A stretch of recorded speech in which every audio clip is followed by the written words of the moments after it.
Hi అండి, నమస్తే. VR media మన ఇంటి వంటకు స్వాగతం. ఈరోజు మనం రెస్టారెంట్ స్టైల్లో ఎగ్ ఫ్రైడ్ రైస్ని ఎలా తయారు చేసుకోవాలో ఇప్పుడు చూద్దాం. ఒక స్టవ్ మీద ప్యాన్ పెట్టుకొని 2 టేబుల్ స్పూన్ ఆయిల్ని వేసి వేడి చేసుకోండి. వేడి చేసుకున్న తర్వాత 1/2 టీ స్పూన్ జీలకర్ర, 1/2 టీ స్పూన్ ఆవాలు వేసి బాగా ఫ్రై చేయండి. ఆవాలు చిటపట్టలాడాక తరిగి పెట్టుకున్న ఉల్లిపాయలను వేసుకోండి. వేసుకొని బాగా కలపండి. ఉల్లిపాయలు వేగాక పచ్చిమిరపకాయలను కూడా వేసి బాగా కలుపుకోండి. ఇప్పుడు క్యాప్సికమ్ తరుగును వేసుకోండి. తర్వాత 1 కప్పు క్యాబేజ్ తరుగును యాడ్ చేసుకోండి. ఇప్పుడు క్యారెట్ తరుగును యాడ్ చేసుకోండి. ఈ 3 బాగా వేగాక అల్లం వెల్లుల్లి పేస్ట్ 1 టీ స్పూన్ వేసుకోండి. అల్లం వెల్లుల్లి పేస్ట్ బాగా పచ్చివాసన పోయినంత వరకు వేయించుకోండి.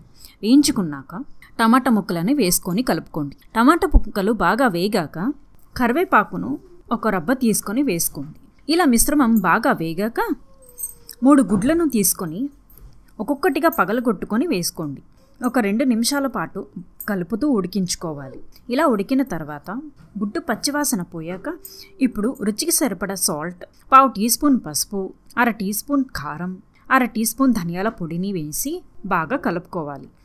ఇలా ఎగ్ మిశ్రమం తయారయ్యాక ఉడికించి పెట్టిన అన్నం వేసి బాగా కలపాలి. చివరిగా కొద్దిగా కొత్తిమీర తరుగును యాడ్ చేసుకోవాలి. అంతే, ఎంతో రుచికరమైన ఎగ్ ఫ్రైడ్ రైస్ రెడీ. ఇలా మీరు మిగిలిన అన్నంతో కానీ లేదా అప్పుడే వండిన అన్నంతో కానీ ఇన్స్టెంట్గా ఎగ్ ఫ్రైడ్ రైస్ని ఇలా చేసుకోవచ్చు. మరి చూసారు కదా ఫ్రెండ్స్, ఇలాంటి మంచి మంచి వీడియోలు చూడాలనుకుంటున్నారా?